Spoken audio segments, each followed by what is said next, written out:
ಕರ್ನಾಟಕ ರಾಜ್ಯದ ಈ ಪ್ರಜಾತಂತ್ರ ವ್ಯವಸ್ಥೆಯಲ್ಲಿರ್ತಕ್ಕಂಥ ರಾಷ್ಟ್ರೀಯ ರಾಜಕೀಯ ಪಕ್ಷಗಳು ಮತ್ತು ಪ್ರಾದೇಶಿಕ ರಾಜಕೀಯ ಪಕ್ಷಗಳಲ್ಲಿ ಮತ್ತು ರಾಷ್ಟ್ರೀಯ ಸ್ವಯಂ ಸೇವಕ ಸಂಘ, ವಿಶ್ವ ಹಿಂದೂ ಪರಿಷತ್ ಮತ್ತು ವಿವಿಧ ಸಾರ್ವಜನಿಕ ಜನಪರ ಇರ್ತಕ್ಕಂಥ ಸಂಘ ಸಂಸ್ಥೆಯ ಮುಖ್ಯಸ್ಥರುಗಳಲ್ಲಿ ಸಿರಾ ತಾಲೂಕು ತುಮಕೂರು ಜಿಲ್ಲೆ ಬೀರ್ನಹಳ್ಳಿ ಹನುಮಂತರಾಯಪ್ಪನದ ನನ್ನ ಮನವರಿಕೆ ಏನಂದರೆ, ಬಂಧುಗಳೇ, ನಾನು ಒಂದು ಸಾವಿರಾರು ಸಾರಿ ವಾಟ್ಸಪ್ ಮತ್ತು ಫೇಸ್ಬುಕ್ ಮುಖಾಂತರ ನನ್ನ ಅಳಲನ್ನು, ನನ್ನ ಮನವಿಯನ್ನು ಹೇಳ್ಕೊಳ್ತಾ ಇದ್ದೇನೆ. ಸ್ವಲ್ಪ ಇದು ಗಂಭೀರವಾದಂಥ ಸ್ಥಿತಿ ಆಗಿರೋದ್ರಿಂದ ಭಾರತ ದೇಶದ ಉಳಿವಿನ ಪ್ರಶ್ನೆಯೂ ಆಗಿದೆ. ಯಾಕೆಂದರೆ ಡಾಕ್ಟರ್ BR ಅಂಬೇಡ್ಕರ್ ಸಂವಿಧಾನದ ಶಿಲ್ಪಿ, ಭಾರತ ರತ್ನ, ಮಹಾನ್ ಮಾನವತಾವಾದಿ ಡಾಕ್ಟರ್ BR ಅಂಬೇಡ್ಕರ್ ಅವರು ಈ ದೇಶಕ್ಕೆ ಸಂವಿಧಾನ ಕೊಡುವಾಗ ಎಲ್ಲ ಜಾತಿ, ಧರ್ಮ, ಪ್ರಕೃತಿ, ಪ್ರಾಣಿ, ಪಕ್ಷಿಗಳನ್ನು ಒಳಗೊಂಡಂತೆ ಅವಕ್ಕೆ ಸುಭದ್ರವಾದ ವ್ಯವಸ್ಥೆಯನ್ನು ಕಲ್ಪಿಸುವ ಒಂದು ಸಂವಿಧಾನವನ್ನು ಕೊಟ್ಟರು. ಜಾತ್ಯತೀತವಾಗಿ, ಧರ್ಮಾತೀತವಾಗಿ. ಆದರೆ ಏನು ಸಮಾಜದಲ್ಲಿನ ಜಾತಿ ಸಹಿತ, ಧರ್ಮ ಸಹಿತವಾದ ಬ್ರಾಹ್ಮಣ ಅನ್ನೋದಕ್ಕಿಂತ ಬ್ರಾಹ್ಮಣ್ಯದ ಕಟ್ಟುಪಾಡುಗಳು ಮತ್ತು ಏನೋ ಒಂದು ನಂಬಿಕೆನೇ ಬೇರೆ, ಮೂಢನಂಬಿಕೆನೇ ಬೇರೆ.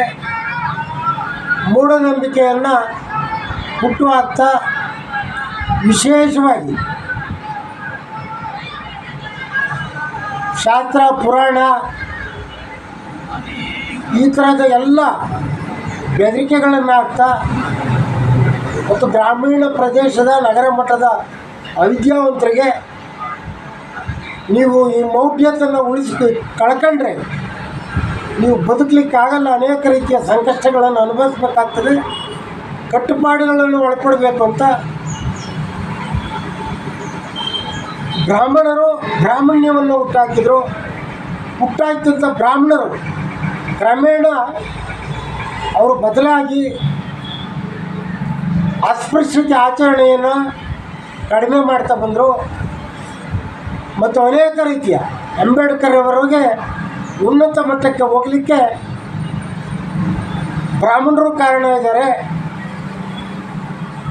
ಆ ಬ್ರಾಹ್ಮಣ ಜನಾಂಗದ ಬಗ್ಗೆ ನಾನೇನು ಮಾತಾಡೋಕ್ಕೆ ಇಷ್ಟಪಡಲ್ಲ. ಬ್ರಾಹ್ಮಣ್ಯ ಅನ್ನುವಂಥದ್ದು ಇದೆಯಲ್ಲ, ಅದನ್ನು ಇವತ್ತು ಶೂದ್ರಾತಿ ಶೂದ್ರರೇ ಹೆಚ್ಚು ಆಚರಣೆಯಲ್ಲಿಟ್ಟಿದ್ದಾರೆ. ಇವತ್ತು ಭಾರತ ದೇಶದಲ್ಲಿ ನಾವು ನೋಡ್ತಾ ಇದ್ದೇವೆ ಯಾವ ರೀತಿ ಸಂಕಷ್ಟಕ್ಕೆ ನರಳಾಡ್ತಿದ್ದೇವೆ ಅಂತ. ಉದಾಹರಣೆಗೆ ಪಾಕಿಸ್ತಾನದವರು ಬಾಂಗ್ಲಾದೇಶದಲ್ಲಿ ಹಿಂದೂಗಳ ಜನಸಂಖ್ಯೆ ಎಷ್ಟಿತ್ತು, ಇವತ್ತು ಪಾಕಿಸ್ತಾನದಲ್ಲಿ ಏನಾಗಿದೆ, ಕೇವಲ 2-3% ಪಾಕಿಸ್ತಾನದಲ್ಲಿ ಹಿಂದೂಗಳು ಇದ್ದಾರೆ ಅಂತ ಮಾಹಿತಿ ಇದೆ. 22-25% ಇದ್ದಿದ್ದ ಬಾಂಗ್ಲಾದೇಶದಲ್ಲಿ 8% ಇದ್ದಾರೆ ಅಂತ ಹೇಳ್ತಾ ಇದ್ದಾರೆ. ಅಂಬೇಡ್ಕರ್ ಕುಟುಂಬ ಮತ್ತು ಅಂಬೇಡ್ಕರ್ ಅವರು ಸಹ ಎಲ್ಲೂ ಯಾವತ್ತೂ ಹಿಂದೂ ಧರ್ಮವನ್ನು ವಿರೋಧ ಮಾಡಲಿಲ್ಲ. ಹಿಂದೂ ಧರ್ಮವನ್ನು ವಿರೋಧ ಮಾಡಿದ್ದೇ ಆಗಿದ್ದರೆ ಅವರು ಹಿಂದೂ ಧರ್ಮದ ಪಾಲನೆಗೆ, ಭಾರತ ದೇಶದ ಐಕ್ಯತೆಗೆ ತಮ್ಮ ಸಂವಿಧಾನದಲ್ಲಿ ಅಳವಡಿಸ್ತಿರಲಿಲ್ಲ.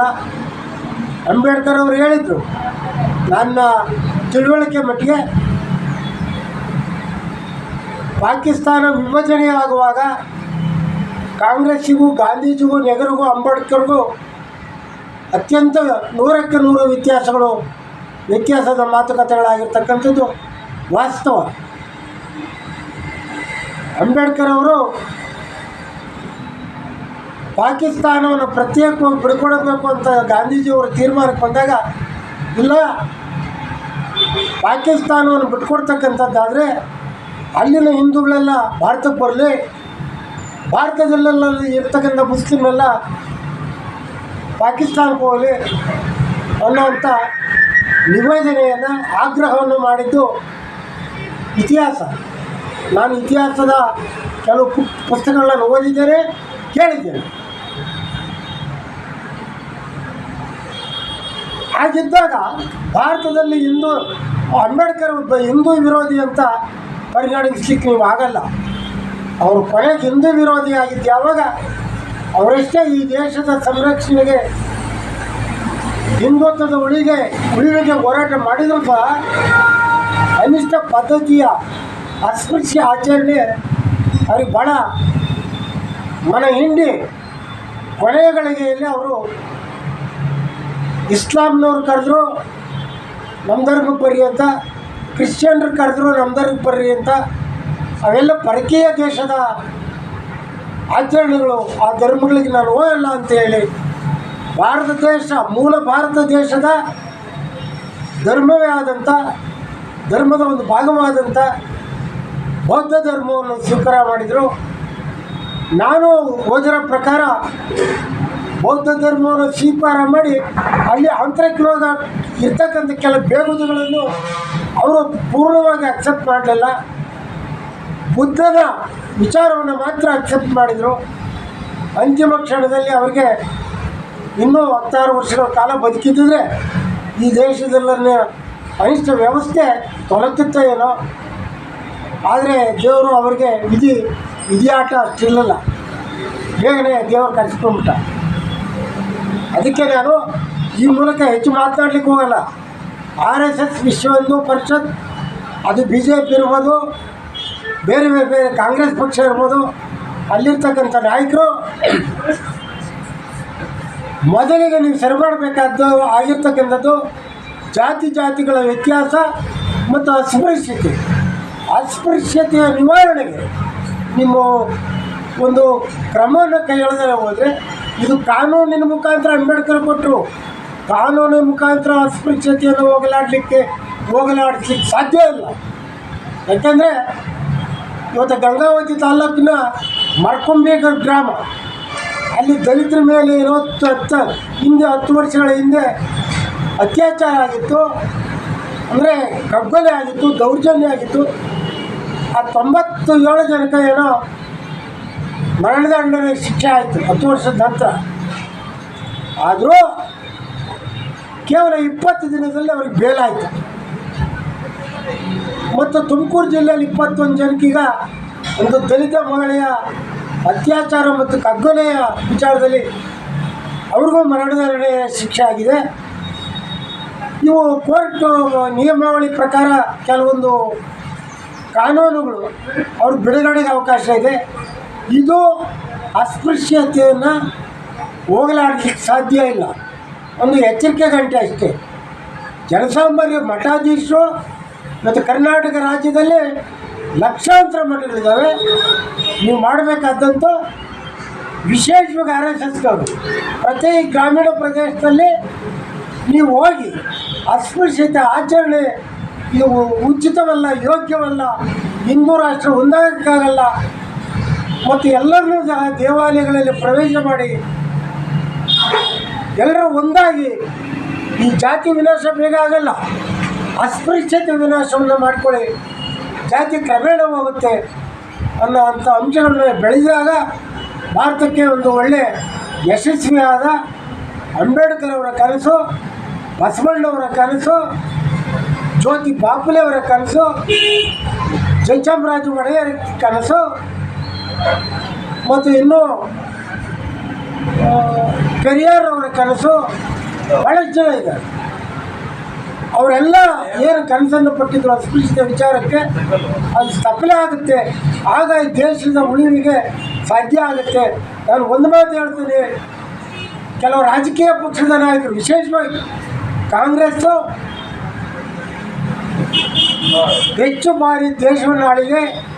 ಅವರು ತಮ್ಮ ಓಟಿನ ಅಧಿಕಾರ ಸಾಧನೆಗೋಸ್ಕರ ಅಲ್ಪಸಂಖ್ಯಾತ, ಹಿಂದುಳಿದ, ದಲಿತ ಅಂತ ಹೇಳಿದೆ ಬಿಟ್ಟರೆ ಜಾತಿಗಳನ್ನು ಬೇರ್ಪಡಿಸಿರ್ತಕ್ಕಂಥವ್ರು, ಜಾತಿಗಳಿಗೆ ಪ್ರತ್ಯೇಕವಾದಂಥ ಕಾನೂನನ್ನು ಮಾಡಿರ್ತಕ್ಕಂಥವ್ರು, ನಿಮಗೆ ಏನೋ ಕೊಡ್ತೀವಿ ಲಾಭಗಳನ್ನು ಅಂತ ಹೇಳ್ತಕ್ಕಂಥವ್ರು ಅವರೇ ಜಾಸ್ತಿ ಅಸ್ಪೃಶ್ಯತೆಯನ್ನು ಆಚರಣೆ ಮಾಡಿರ್ತಕ್ಕಂಥ ಉದಾಹರಣೆ ಇದೆ. ಮತ್ತು ನಾ ಕಂಡಂಥ ಮುಖ್ಯಮಂತ್ರಿಗಳಲ್ಲಿ 14 ಜನ ಮುಖ್ಯಮಂತ್ರಿಗಳಲ್ಲಿ ಇಂಥ ಒಂದು ಮುಖ್ಯಮಂತ್ರಿ, ಇಂಥ ಒಂದು ಸರ್ಕಾರವನ್ನು ನಾನು ಯಾವತ್ತೂ ನೋಡಿರಲಿಲ್ಲ. ಯಾಕೆಂದರೆ 25 ಲಕ್ಷ ಕೋಟಿಯನ್ನು ಅಹಿಂದಾದವರಿಗೆ, ಹಿಂದುಳಿದ ಮತ್ತು ಅಲ್ಪಸಂಖ್ಯಾತ, ದಲಿತ ಮತ್ತು ವಾಲ್ಮೀಕಿ ಮತ್ತು ಪರಿಶಿಷ್ಟ ಜಾತಿಯ ವಾಲ್ಮೀಕಿ ಮತ್ತು ದಲಿತರ ಹಣವನ್ನು ವೈಯಕ್ತಿಕ ಅಧಿಕಾರದ ಲಾಭಕ್ಕೋಸ್ಕರ 1-2-3 ಜನ ಮುಖ್ಯಮಂತ್ರಿ ಬಿಟ್ಟರೆ ಇನ್ನೊಂದಿಬ್ಬರು ಕ್ಯಾಬಿನೆಟ್ ದರ್ಜೆಯ ಸ್ಥಾನಮಾನದವ್ರಿಗೆ, 2ನೇ ಸ್ಥಾನಮಾನದವ್ರಿಗೆ ಅನುಕೂಲ ಆಗಲಿಕ್ಕೆ ಈ ಹಣವನ್ನು ಭಾಗ್ಯಗಳಿಗೆ ಹಾಕಿದರು. ನೀವು ಭಾಗ್ಯಗಳಿಗೆ ಹಾಕಿರ್ತಕ್ಕಂಥದ್ದು ಎಷ್ಟರ ಮಟ್ಟಿಗೆ ಸರಿ? ಸೋಂಬೇರಿತನಕ್ಕೆ ಕಾರಣವಾಗಿದೆ. ನೀವು ಹಾಕಿರೋ ಭಾಗ್ಯಗಳು ಅವೆಲ್ಲ ನಿಷ್ಪ್ರಯೋಜಕ. ಅದರ ಬದಲಿಗೆ ಆರೋಗ್ಯ, ಶಿಕ್ಷಣ ಮತ್ತು ಕುಡಿಯುವ ನೀರು, ಗ್ರಾಮಗಳ ಅಭಿವೃದ್ಧಿಗೆ ನೀವು ಹೆಚ್ಚು ಉತ್ತರ ಕೊಡಬೇಕಾಗಿತ್ತು. ಅದನ್ನು ಬಿಟ್ಟು ಮೊನ್ನೆ ನಡೆದಂಥ ಉಪಚುನಾವಣೆ ಕೇವಲ ಇನ್ನು 2 ದಿನ ಇದ್ದಾಗ 2 ತಿಂಗಳ ಹಣವನ್ನು 4 ಲಕ್ಷವನ್ನು ವಿಶೇಷವಾಗಿ 3 ಕ್ಷೇತ್ರಗಳಿಗೆ ಹಾಕಿದೆ. ಎಲ್ಲ ಕ್ಷೇತ್ರಗಳು ಹಾಕೋದ್ರ ಜೊತೆಗೆ ವಿಶೇಷವಾಗಿ ಆ 3 ಕ್ಷೇತ್ರಗಳಿಗೆ ಹಾಕಿದರೆ ಸುಮಾರು ತಿಂಗಳ ದುಡ್ಡನ್ನು ಹಾಕಿರಲಿಲ್ಲ. ಅದರ ಲಾಭ ಲಂಚವನ್ನು ಕೊಟ್ಟು ನೀವು ಓಟನ್ನು ಹಾಕಿಸ್ಕೊಂಡಿದ್ದೀರಾ. It is the constitution of violation. ಇದು ಸಂವಿಧಾನದ ವಿರೋಧಿ ನೀತಿ. ಚುನಾವಣಾ ಪ್ರಚಾರದಲ್ಲೇ DK ಶಿವಕುಮಾರ್ ಅವರು, ಸಿದ್ದರಾಮಯ್ಯವರು ಕಾಂಗ್ರೆಸ್ ಪಕ್ಷದ ನಾಯಕರು, ಸಿದ್ದರಾಮಯ್ಯವರು ಕಾಂಗ್ರೆಸ್ ಪಕ್ಷದ ಲೀಡರು, ವಿರೋಧ ಪಕ್ಷದ ನಾಯಕರು. ಅವತ್ತು ನೀವು ಕಾರ್ಡನ್ನೇ ಹಂಚಿದ್ದೀರಾ, ನಿಮ್ಮ ಸಹಿಗಳನ್ನು ಹಾಕಿ. ಅದು ಅಕ್ಷಮ್ಯ ಅಪರಾಧ, ಕಾನೂನು ಬಾಹಿರ. ಆ ರೀತಿ ಲಂಚವನ್ನು ಕೊಟ್ಟು ಓಟ್ ಹಾಕ್ಕೊಂಡು ಅಧಿಕಾರ ಮಾಡೋದು ಎಷ್ಟು ಮಾಡ್ತೀರ? ಕಳೆದ 1.5 ವರ್ಷದಿಂದ ಒಂದೇ ರಸ್ತೆಯನ್ನು ಮುಚ್ಚಲಿಕ್ಕಾಗಿಲ್ಲ, ಬಡ ವಿದ್ಯಾರ್ಥಿಗಳಿಗೆ ಸ್ಕಾಲರ್ಶಿಪ್ ಕೊಡಲಿಕ್ಕಾಗಿಲ್ಲ. ಇದು ಮೂರ್ಖತನದ ಪ್ರಭಾವಧಿ. ಕಾಂಗ್ರೆಸ್ನಲ್ಲಿರ್ತಕ್ಕಂಥ ಮಾದಿಗ ವಲಯ ನಾಯಕರಿದ್ದೀರಾ, ಸಚಿವರಿದ್ದೀರಾ, ಮಾಜಿಗಳಿದ್ದೀರಾ, ಹಾಲಿ ಇದ್ದೀರಾ. ತಮ್ಮ ಸ್ವಾರ್ಥ ಸಾಧನೆಗೆ, ತಮ್ಮ ರಾಜಕೀಯ ಸ್ಥಾನಮಾನದ ಗಿಟ್ಟಿಸಿಕೊಳ್ಳೋಕ್ಕೆ ಜನರನ್ನು ಯಾಕೆ ನೀವು ಅಪಪ್ರಚಾರವನ್ನು ಮಾಡಿ ಕಾಂಗ್ರೆಸ್ ನಮಗೇನೋ ಮಾಡಿದೆ ಅಂತ ಹೇಳ್ತೀರಾ? ಕಾಂಗ್ರೆಸ್ ಪಕ್ಷ ಅಂಬೇಡ್ಕರ್ ಅವರನ್ನು ಸಂವಿಧಾನಕ್ಕೆ ಕರಡು ಸಮಿತಿಗೆ ಹೋಗಲಿಕ್ಕೆ ಬಿಟ್ಕೊಡ್ಲಿಲ್ಲ. ಅಂಬೇಡ್ಕರ್ಗೆ ಮಾಡಿದಂಥ ಅವಮಾನ ಬೇರೆ ಯಾವ ಪಕ್ಷಗಳು ಮಾಡಿಲ್ಲ, ಕಾಂಗ್ರೆಸ್ ಪಕ್ಷ ಮಾಡಿದೆ. ಕಾಂಗ್ರೆಸ್ ಪಕ್ಷದಿಂದ ಇವತ್ತು ಅಸ್ಪೃಶ್ಯತೆ ಜೀವಂತವಾಗಿದೆ. ಇವತ್ತು ದಲಿತರ ಉದ್ಧಾರ ಎಲ್ಲೂ ಆಗಿಲ್ಲ. ರಾಜಕಾರಣದಲ್ಲಿ ನಿಮ್ಮನ್ನು ಪ್ರೇರೇಪಿಸಿದಂಥ ರಾಜಕೀಯ ನಾಯಕರು ಮಾತ್ರ, ಅವ್ರ ಕುಟುಂಬಗಳು ಮಾತ್ರ ಈ ಲಾಭವನ್ನು ಪಡ್ಕೊಂಡಿದ್ದಾರೆ.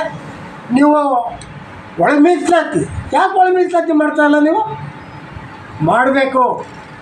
ಅದು ಒಳ ಮೀಸಲಾತಿ ವಿಚಾರವನ್ನು BJPಯರು ಸರ್ ಬೊಮ್ಮಾಯಿ ಕಾಲದಲ್ಲಿ ಉತ್ತಮರಾಗಿ ತೀರ್ಮಾನ ತಗೊಂಡಿದ್ರು. ನೀವು ಅದಕ್ಕೆ ಸುಪ್ರೀಂ ಕೋರ್ಟ್ ತಡೆ ಇತ್ತವತ್ತು. ಇವತ್ತು ಸುಪ್ರೀಂ ಕೋರ್ಟ್ ಹೇಳಿದೆ, ನೀವು ಮತ್ತೊಂದು ಸದಾಶಿವ ಕಮಿಟಿಯ ವಿರುದ್ಧ ಮತ್ತೊಂದು ಕಮಿಟಿ ರಚನೆ ಮಾಡಿದ್ರೆ ಸಿದ್ದರಾಮಯ್ಯನವರೇ, ಗೌರವಾನ್ವಿತ ಸಿದ್ದರಾಮಯ್ಯನವರಲ್ಲಿ ಇಷ್ಟೇ ನನ್ನ ಮನವಿ. ನೀವು ಮೇಲ್ನೋಟಕ್ಕೆ ಅಹಿಂದ ನಾಯಕ, ಆಂತರಿಕ ನೋಟಕ್ಕೆ ಅಹಿಂದವನ್ನು, ವಿಶೇಷವಾಗಿ ಅಸ್ಪೃಶ್ಯರನ್ನು ಬಗ್ಗು ಬಡಿಯ ನಾಯಕ ಅಂತ ನಾನು ಈ ಸಂದರ್ಭದಲ್ಲಿ ಹೇಳ್ತೀನಿ. ಮೂಢಾಗಾಣ ಬರ್ತಾ ಇದೆ. ನೀವು ನೇರವಾಗಿ ಆರೋಪಿಗಳಾಗಿದ್ದೀರಾ, ನಿಮ್ಮ ಕುಟುಂಬ ಆರೋಪ ಹೊತ್ತಿದೆ. ಅದನ್ನು ED ಹೇಳಿದೆ, ಲೋಕಾಯುಕ್ತಕ್ಕೆ. ಯಾರಲ್ಲಿ ಕಣ್ಮುಚ್ಕೊಂಡು ಕೂತೆಲ್ಲ ಬಂದವಳೆ ಎಚ್ಚರ ತಗೋಬೇಕು. ಗ್ರಾಮೀಣ ಪ್ರದೇಶದಲ್ಲಿರ್ತಕ್ಕಂಥ ವಿಶೇಷ ಮಾದಿಗರು ವಲಯರು ಏನು ಯುವಕರಿದ್ದೀರಾ, ವಿದ್ಯಾವಂತರಿದ್ದೀರಾ, ಆದಷ್ಟು ಕಾಂಗ್ರೆಸ್ಸಿಗರ BJPಯವರ ಮಾತನ್ನು ಕೇಳಬೇಡಿ. ಇವರೆಲ್ಲ ಇವರ ಸ್ವಾರ್ಥ ಸಾಧನೆಗೆ ಅಧಿಕಾರ ಮಾಡಲಿಕ್ಕೆ ಕೇಳ್ತಾರೆ. RSSನವರಲ್ಲಿ ನಾನು ಭಾಳ ವಿನಂತಿ ಮಾಡ್ತೀನಿ, ನಿಮ್ಮ RSS ಸಿದ್ಧಾಂತವನ್ನು ಕೆಲವು ಒಪ್ತೀನಿ. ಪ್ರತಿ ಗ್ರಾಮೀಣ ಪ್ರದೇಶದಲ್ಲಿ ಅಸ್ಪೃಶ್ಯತೆ ನಿವಾರಣೆಗೆ ನೀವು ಕ್ರಮ ಕೈಗೊಂಡ್ರೆ, RSSನವರು ಕ್ರಮ ಕೈಗೊಂಡ್ರೆ, ಅದ್ರ ಜೊತೆಗೆ ಆಸಕ್ತಿ ಇರ್ತಕ್ಕಂಥ ರಾಜಕೀಯ ಪಕ್ಷದ ಮುಖಂಡರು ಕ್ರಮ ಕೈಗೊಂಡ್ರೆ ಅಸ್ಪೃಶ್ಯತೆ ನಿವಾರಣೆ ಆಗುತ್ತೆ. ಅಸ್ಪೃಶ್ಯತೆ ನಿವಾರಣೆ ಆಗದೆ ಹೊರತು ಈ ದೇಶ ಅಖಂಡ ಆಗಲ್ಲ. ಇವತ್ತು ಬಾಂಗ್ಲಾದೇಶದಲ್ಲಿ ಏನಾಯಿತು, ಹಿಂದೂಗಳ ದೇವಾಲಯವನ್ನು ಹಿಂದೂಗಳ ಸ್ವಾಮೀಜಿಯನ್ನ ಒಳಗಡೆ ಹಾಕಿದ್ದಾರೆ. ಆ ಒಂದು ಸ್ಥಿತಿ ಇಡೀ ದೇಶದಲ್ಲಾಗುತ್ತೆ. RSSನವರಲ್ಲಿ ಕೈ ಮುಗಿದು ಕೇಳ್ತೀನಿ, ನೀವು ಪ್ರವೇಶ ಮಾಡಿ. ನಿಮ್ಮ ಬಗ್ಗೆ ಯಾವುದೇ ಕೆಟ್ಟದಾಗಿ ನಾನು ಮಾತನಾಡೋಕ್ಕೆ ಇಷ್ಟಪಡಲ್ಲ. ಅಸ್ಪೃಶ್ಯತೆ ನಿವಾರಣೆ ಮಾಡ್ತಕ್ಕಂಥ ಒಂದು ಕೆಲಸವನ್ನು ತಾವು ಮಾಡ್ತೀರೋ ಅಂತ ಈ ಸಂದರ್ಭದಲ್ಲಿ ಹೇಳ್ತಾರೆ. ನಾನು ಸಮಾಜದ ಆಸಕ್ತಿಯೇ ಹೊತ್ತಿಗೆ ಬ್ರಾಹ್ಮಣರ ಬಗ್ಗೆ ನಾನು ಯಾವುದೂ ಪ್ರಶ್ನೆ ಮಾಡಲ್ಲ. ಬ್ರಾಹ್ಮಣ್ಯವನ್ನು ಆಚರಿಸ್ತಾ ಇರ್ತಕ್ಕಂಥ ನಮ್ಮವರೇ SC ಒಳಗಿರ್ತಕ್ಕಂಥ ಕೆಲವು ಜಾತಿ ಬೋಲ್ವಿ, ಕೊರ್ಚ, ಕೊರ್ಮ, ಲಂಬಾಣಿ ಮತ್ತು ಪರಿಶಿಷ್ಟ ಪಂಗಡದ ನಾಯಕರು ಇವರು ಹೆಚ್ಚು ಜಾತೀಯತೆಯನ್ನು ಮಾಡ್ತಾವ್ರೆ. ಕೆಲವು ಕಾನೂನುಗಳಿಗೆ ಬಿಟ್ಕೊಳ್ಳಲ್ಲ. ಯಾವುದು ಗೊಲ್ದ್ರ ಬಿಡಿ ಅವ್ರು ಬಿಟ್ಕೊಳ್ಳೋದೇ ಇಲ್ಲ. ಇವೆಲ್ಲ ಹೋಗ್ಬೇಕ್ರಿ. ಸಮಾಜದಲ್ಲಿ ಇವತ್ತು ನಾವು ಸಂಸ್ಕೃತ ಹೊಂದಿದ್ದೀವಿ. ನಾವು ಇದನ್ನು ನೀವು ಬರೀ BJPಯವರ ಮೇಲೆ ಸುಳ್ಳು ಪ್ರಚಾರವನ್ನು ಮಾಡ್ತಾ, RSSನವರ ಮೇಲೆ ಸುಳ್ಳು ಪ್ರಚಾರವನ್ನು ಮಾಡ್ತಾ ನಾನು ಅನೇಕ ಇತಿಹಾಸಗಳನ್ನು ನೋಡಿದ್ದೀನಿ. ಅಂಬೇಡ್ಕರ್ ಎಲ್ಲಿ ಸಹ RSSನವ್ರಿಗಾಗಲಿ BJPಯವರಿಗಾಗಲಿ ದೂಷಣೆ ಮಾಡಿಲ್ಲ. ಅವ್ರು ಮಾಡಿರೋದು ಕಾಂಗ್ರೆಸ್ ನೀತಿಯನ್ನು ನಾವು ಸಂವಿಧಾನವನ್ನು ಕಾಪಾಡ್ತೀವಿ ಅಂತ ಹೇಳ್ತಾರೆ. ನೀವೆಲ್ಲರೂ ಸಂವಿಧಾನ ಕಾಪಾಡ್ತಾ ಇದ್ದೀರಾ? ಸಂವಿಧಾನವನ್ನು ದಿವಾಳಿ ಮಾಡ್ತಾ ಇದ್ದೀರಾ. ಸಂವಿಧಾನವನ್ನು 96 ಬಾರಿ ನೀವು ತಿದ್ದಿದ್ದೀರಾ ನಿಮ್ಮ ಸ್ವಾರ್ಥ ಸಾಧನೆಗೆ. ಅದನ್ನು ಹೇಳೋದಿಲ್ವ ನೀವು? ಅದಕ್ಕೆ ನಾನು ಆ ಪಕ್ಷಗಳಲ್ಲಿ ಕೆಲಸ ಮಾಡ್ತಕ್ಕಂಥ ಮುಖಂಡರಿಗೆ ಹೇಳ್ತೇನೆ, ಕಾರ್ಯಕರ್ತರಿಗೆ ಹೇಳ್ತೇನೆ, ಗ್ರಾಮೀಣ ಪ್ರದೇಶದಲ್ಲಿರ್ತಕ್ಕಂಥ ಯಾವುದೇ ಪಕ್ಷದ ವಿದ್ಯಾವಂತರು ದಯಮಾಡಿ ಕಾಂಗ್ರೆಸ್ ಪಕ್ಷದಿಂದ ಎಚ್ಚರಿಕೆ ಇರಿ.